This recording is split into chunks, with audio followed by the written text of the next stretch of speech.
Claudia Whitaker guided her silver Audi through the moss-draped streets of Savannah's historic district, another exhausting day of board meetings humming in her head. She nudged the gate remote, rolled into the cobblestone driveway of the Whitaker mansion, and stepped out expecting, as always, an oppressive quiet inside. Instead, the moment she cracked the front door, she froze, the kind of freeze that happens when life drops a snow globe over you and shakes. Laughter. Not the polite chuckle Claudia forced out at charity galas, nor the brittle laugh of board executives courting her favor. This was unfiltered, belly-deep, ridiculously contagious laughter. And it was coming from her daughter. 12-year-old Jasmine hadn't laughed once in the 11 months since the crash on Bay Street that killed her father, Marcus, and confined her to a wheelchair. Claudia's purse slipped from her shoulder. Lipstick clattered across the foyer tile. In the sun-splashed sitting room, Jasmine spun in a slow circle. A tall black man, broad-shouldered, early 30s, in the deep green polo of the Bay Vista Domestic Agency, pushed the wheelchair as though it were the cockpit of a carnival ride. His voice boomed in outrageous baritones, then squeaked in falsetto, narrating a make-believe safari. "Captain J, we've spotted the elusive marsh tiger ahead. Brace for perpocalypse," Jasmine shrieked, batting imaginary claws with her frail arms.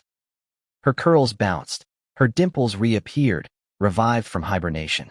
Claudia's knees wobbled. Tears landed hot on her cheeks before she realized she was crying. She took a step, keys jangling. The sound broke the spell. Jasmine's laughter snapped off. Her shoulders collapsed. The dimples vanished. She stared at her hands as if ashamed they'd betrayed her. The man stopped spinning and turned. "Ma'am, I'm sorry," he stammered, straightening. "I'm Darius Brown." The staffing agency said the schedule changed again. "They didn't call you." Claudia gathered herself. "No one called." Jasmine hasn't." She couldn't finish the sentence. Darius's gaze softened, not with pity, but with recognition. "It's all right, Ms. Whitaker. I'll start on the downstairs bathrooms. If you'd prefer I leave." Jasmine's fingers twitched. A silent plea. Claudia caught it. "Stay," she heard herself say. "Just be careful. She's stronger than she looks," Darius answered, then winked at Jasmine. "Permission to continue the patrol later, Captain?" Jasmine's nod was microscopic, but present. That evening, Claudia hid behind the half-open French doors of her second-floor office. Darius worked in the side garden, pruning azaleas. Jasmine waited on the veranda, wheelchair positioned like a royal balcony. Darius narrated the gossip of the flowers in theatrical voices, voicing a dramatic camellia, "I simply cannot with this humidity," and a shy gardenia with a stutter. Jasmine's eyes tracked every gesture. Once, Claudia's breath hitched, her hands clapped. When Darius finished, he jogged up the porch steps.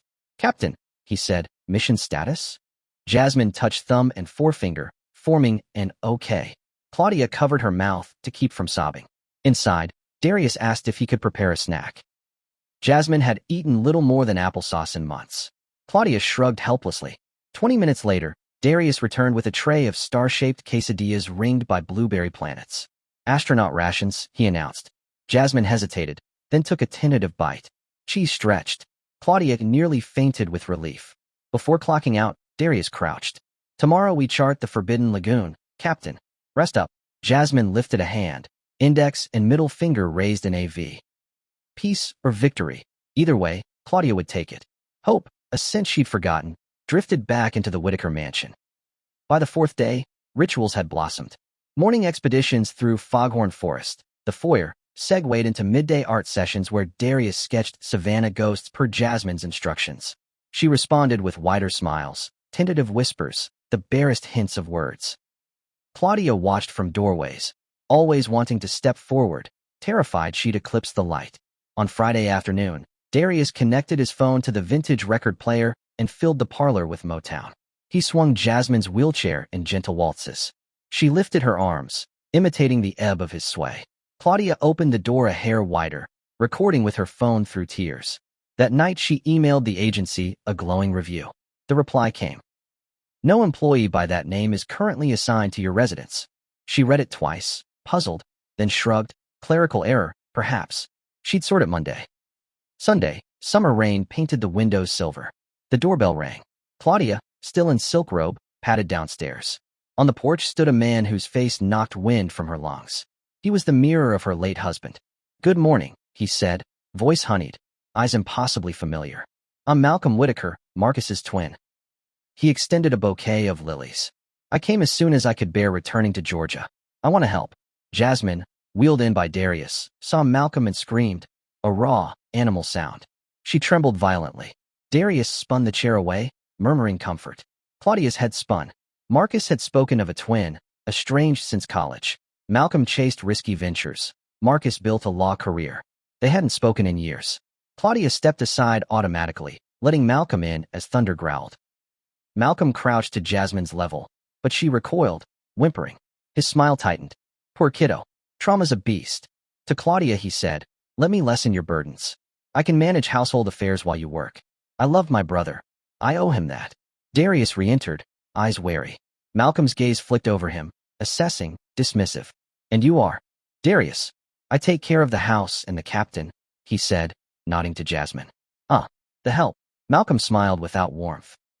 Well, we'll get along fine so long as everyone knows their lane. Claudia felt the temperature drop. Jasmine's progress reversed overnight. She wept at shadows, refused food, avoided the parlor where love songs played only days before. Darius tried his stories. Jasmine sat mute. Claudia's frustration frayed into anger, mostly at herself for inviting a stranger without vetting him. Still, family was family, and Malcolm's presence evoked Marcus so vividly that Claudia's heart tangled itself in nostalgia and grief. She ignored the uneasy knot in her stomach. Malcolm insinuated himself quickly. He handled bank errands, sorted mail, insisted on joining meetings with Claudia's estate lawyer. He praised Darius in Claudia's hearing, yet cornered him with veiled condescension. One rainy evening, Darius passed the slightly ajar library door and heard Malcolm's hushed voice inside with Jasmine. You know, Jazz, Malcolm whispered, your daddy would still be alive if you hadn't panicked in the car. Children forget to be brave sometimes. Jasmine's sob leaked down the hallway like a wounded animal. But don't worry. Tell anyone and Mommy might have an accident too, understand? Darius's fists clenched. He stepped back before Malcolm emerged, humming, eyes shark cold. Malcolm began sowing doubts in Claudia's mind. Strange how Jasmine's improvement stalled right after that janitor got close. He mused over scotch. Dependency can stunt recovery. He produced a torn sheet of paper. Darius's name scrawled beside doodled hearts. Found this in the trash. Seems he imagines a future here. Maybe he has more than staff. Claudia forced a laugh, but felt a chill. She confronted Darius, who denied it outright. His hurt eyes unsettled her more than Malcolm's accusation. Next morning, Malcolm handed Claudia a manila envelope. Inside, blurry photos of Darius entering a downtown pawn shop, another of him exchanging cash in an alley. Thought you should see where your clean-cut caretaker spends evenings, Malcolm said. Claudia felt queasy. She didn't notice the photos were dated 2 years earlier in Atlanta. That evening, she restricted Darius to chores only when she or Malcolm supervised. Jasmine, hearing this, burst into silent tears. Darius accepted the rule with a nod that cracked Claudia's heart. Days crawled. Jasmine stopped speaking entirely, staring listlessly at her aquarium. Claudia's stress manifested in migraines. Malcolm brewed her tea nightly. Sweet, herbal, calming, he said. Darius vacuumed hallways with earbuds in, but one afternoon the cord yanked free. Claudia, approaching, heard the recording, Malcolm's voice threatening Jasmine. Darius had been covertly gathering evidence. He met Claudia's eyes, pleading for trust. She pressed a hand to her temple, confusion warring with hope. That night her calming tea tasted faintly metallic. She feigned drinking, excused herself, poured it into the sink. It left a chalky residue. She slept fitfully, racked by nightmares of spinning tires and Malcolm's smirk. The next morning Claudia drove to Bay Vista Domestic Agency. The manager confirmed no Darius Brown had ever been contracted there, but a Darius Freeman, yes, former pediatric nurse who quit after his nephew died in a hit-and-run. He volunteers with trauma patients now, filling agency shifts when available. Back home, Claudia sifted through household documents Malcolm handled. One envelope sealed poorly revealed a notarized petition for guardianship transfer of Jasmine to Malcolm Whitaker, citing Claudia's overwhelming grief and chemical dependence. Claudia's pulse roared in her ears. She dug deeper. A recent bank transfer slip showed $5 million wired from Marcus's life insurance trust to a shell company, authorized by Claudia's forged signature. Malcolm had already siphoned Jasmine's future. Claudia's shock morphed into white-hot resolve. She dialed Darius, asked him to meet after hours. In the garden gazebo, Spanish moss glowing under moonlight, they compared notes. Darius produced an audio file. Malcolm menacing Jasmine. Claudia played recordings of her conversations with the agency and the bank documents. Patterns aligned. Malcolm sought control of Jasmine and the estate. Jasmine regressed whenever he was near. Darius's presence was the obstacle. They devised a plan. 2 evenings later, Malcolm poured Claudia's nightly tea, unaware the cup switch already happened in the kitchen. Minutes after sipping the doctored tea himself, he staggered into the conservatory where Jasmine waited under dim chandelier light. "Why so quiet, little dove?" he slurred, eyelids heavy. Jasmine's wheelchair glinted metallic. Darius, hidden behind a drape, recorded on a phone. Malcolm leaned close. "Soon it'll be just us. Mommy needs rest. You'll see." His hand tightened on the chair's handle. From the shadows, Claudia stepped out, voice steel. "She's seen enough." Malcolm jerked, eyes dilated. "Claudia, this isn't." Darius clicked on lights. The room flooded bright. Phone camera red record duck load. Malcolm's veneer cracked. You drugged me?" "Only chamomile," Claudia lied. "But you look ill. Perhaps confessing will lighten your conscience." He laughed bitterly. "Confess to what? Loving my niece? Saving her from a gold-digging nurse?" Darius spoke for the first time. "From the man who killed her father." Malcolm's face spasmed. "Prove it." Jasmine trembled, but Claudia knelt. "Sweetheart, you can tell. I'm here." The girl drew a shaky breath. I saw Uncle Mal. He grabbed Daddy's steering wheel. Daddy yelled, "Stop, Mel." Car spun. Daddy screamed my name. Her words fell like stones in a silent lake. Uncle Malcolm ran. I called for him, but he ran. Claudia wiped her daughter's tears with trembling thumbs. Darius's phone captured every syllable. Malcolm snarled. "No one will believe a traumatized child and a janitor." He lunged for the phone, but sedative fog slowed him. Darius dodged. Malcolm tripped over Jasmine's footplate, crashing onto the marble.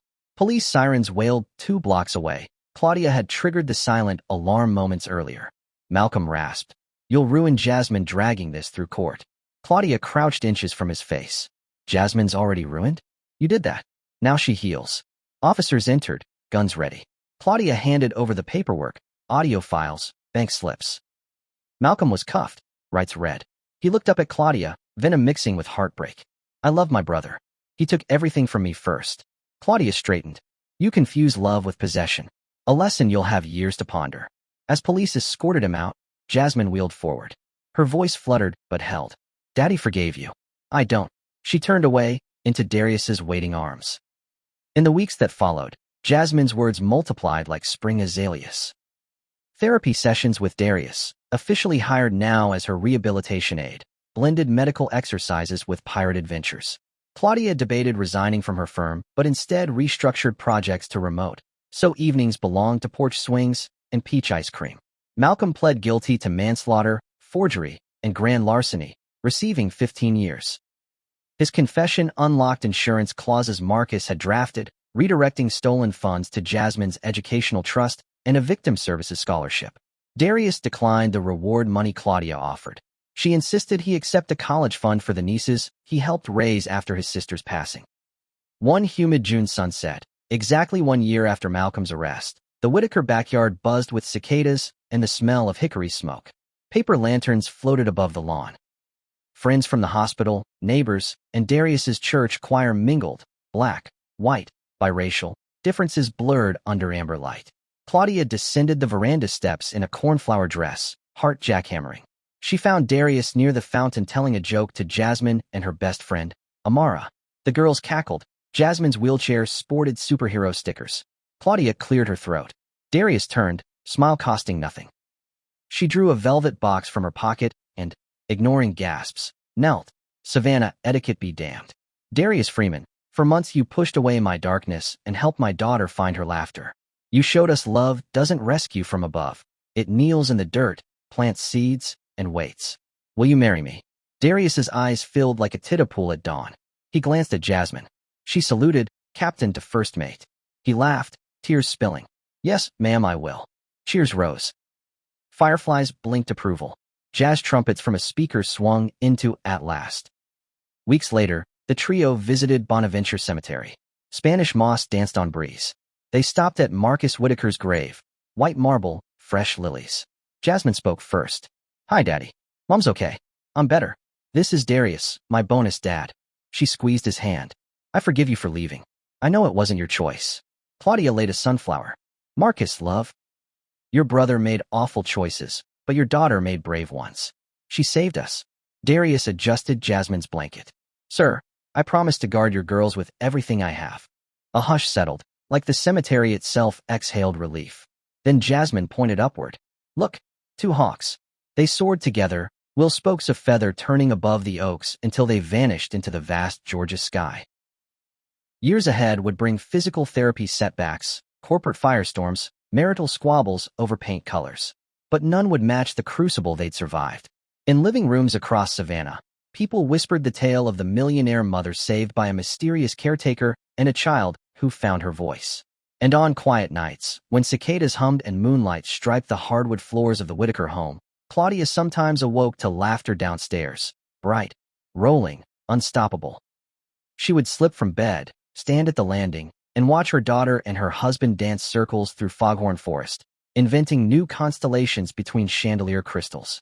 Life, she'd learned, did not hand out tidy endings. It offered stitches, gleaming needles, spools of thread in every color. Together, they would keep sewing, patching rips, adding embroidery, making the fabric strong enough to wrap around all three of their hearts.